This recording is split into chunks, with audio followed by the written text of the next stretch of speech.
Turma, boa tarde, tudo bem? Vamos iniciar nossas aulas na disciplina de língua portuguesa, tá? Tenho ficado feliz com aqueles alunos que têm realizado as atividades, viu?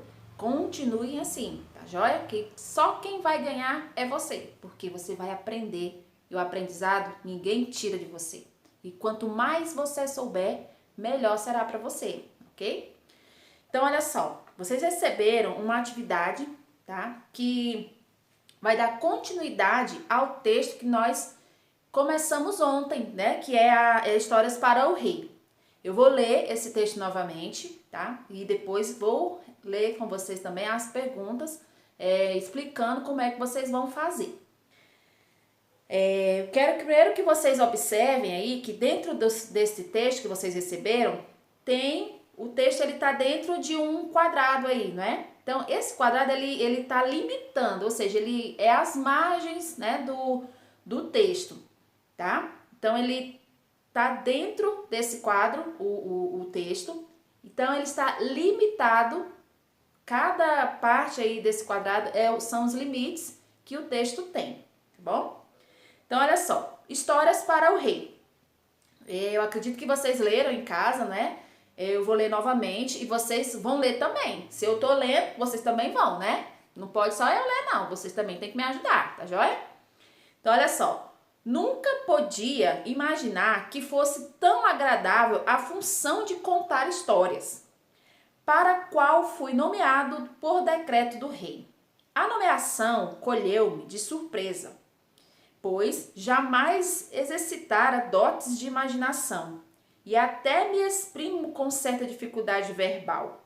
Mas bastou que o rei confiasse em mim para que as histórias me jorrassem da boca à maneira de água corrente. Nem carecia inventá-las, inventavam-se a si mesmas. Este prazer durou 6 meses.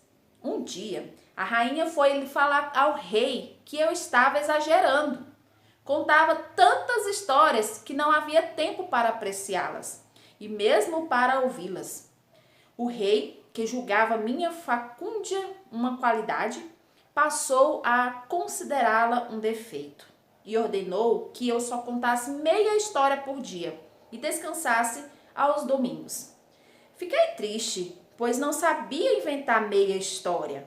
Minha insuficiência desagradou e fui substituído por um mudo, que narra por meios de sinais e arranca os maiores aplausos. E aqui embaixo vocês têm aí a referência de quem escreveu o texto, onde e quando, né?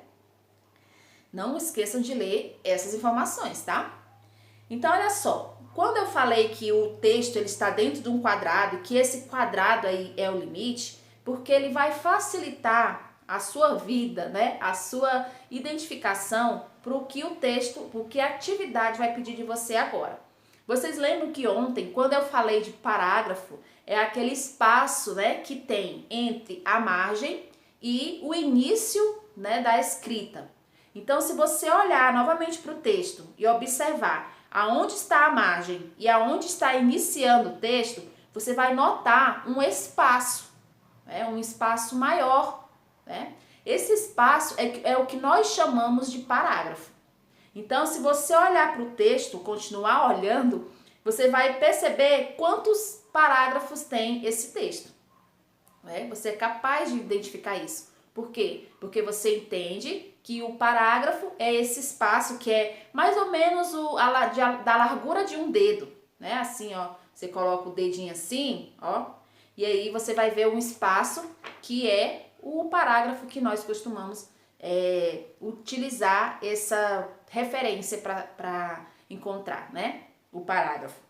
Então, olha só, leia o texto novamente, né? Como eu li para vocês, e faça as atividades abaixo. Na letra A, quantos parágrafos há, né, no texto? Tem quantos parágrafos aí? Eu tenho certeza que vocês vão encontrar com facilidade.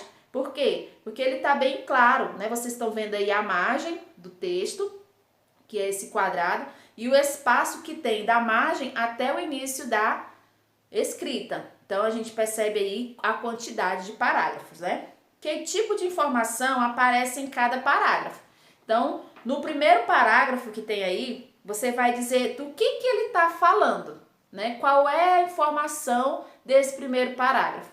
E depois você vai dizer qual é a informação do segundo parágrafo, né? De que o segundo parágrafo está falando. Por isso a necessidade de você ler o texto, para você entender, né, o que aquele segundo parágrafo está querendo dizer para você, assim como o primeiro também. C. Quem participa da história ou a quem a história se refere, né? Quem é que participa dessa história aí? Que está participando da história, tá? Não é, a gente não está falando aí de personagens, não. Né? Então,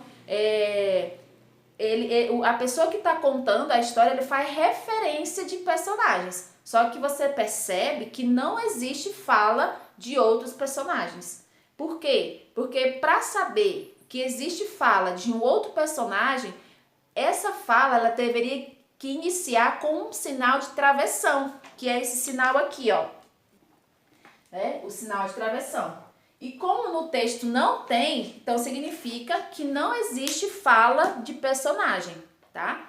Para existir, teria que ter o sinal de travessão. Por isso a importância de obedecer os sinais de pontuação, tá?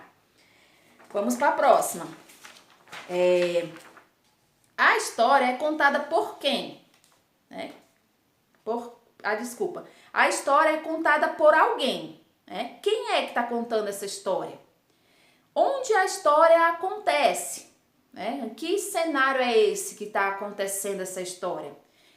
Quando a história acontece? Quando é que essa história está acontecendo? Olha só, um é onde ela acontece e quando que essa história acontece.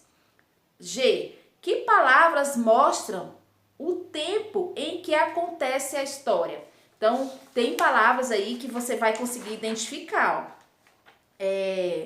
Olha só, lá no segundo parágrafo, quando diz assim, ó, este durou 6 meses, né? Ou então aqui,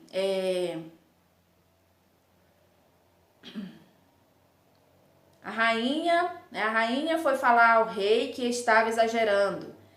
Contava tantas histórias que não havia tempo para apreciá-las e mesmo para ouvi-las. Então, olha só, aqui, quando a história ela é contada, que palavras mostram, né, que o tempo que essa história acontece. Aí, olha só, como a história se inicia? Como é que essa história está iniciando? Qual é a situação, problema da história? Né? Situação, problema. O que é? Acontece um probleminha aí, né? A pessoa que está contando, ela tem um momento que ela está insatisfeita por conta de um problema que ela está passando. Qual é esse problema? Como a história termina ou como o personagem resolve o problema na história, certo? Segunda, volte ao texto e relacione as informações de acordo com cada parágrafo. Aí você vai dizer o que é o primeiro parágrafo, o que pertence ao primeiro parágrafo e o que pertence ao segundo parágrafo. Então tem lá, a rainha reclamou ao rei que o contador de história estava exagerando e este foi substituído por um mudo. Né? E qual é o parágrafo em que acontece essa situação aí, esse momento? É no primeiro parágrafo ou é no segundo? Depois, o personagem é convidado a narrar histórias para o rei. Então, essa hora do convite, né, em que o personagem aí, a pessoa que está contando a história, ela é convidada para contar a história para o rei. Aonde que isso acontece? É no primeiro parágrafo ou é no segundo? Depois, a confiança do rei fez com que o personagem desenvolvesse a habilidade de contar histórias. Então, a gente lembra que lá na história ele fala que nem sabia contar história, mas o rei, por conta do rei confiar nele, ele desenvolveu, né, essa habilidade para contar a história. Então, esse momento, essa fala, está acontecendo aonde? No primeiro parágrafo ou no segundo? E por último, né, o personagem ficou muito triste ao ver sua qualidade se tornar um defeito.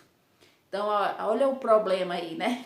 Ele estava vivendo essa situação aí. Ele ficou triste porque ele viu que a sua qualidade se tornou um defeito. Então, aonde que acontece isso, né? Em que parágrafo isso está acontecendo? É no primeiro ou é no segundo parágrafo?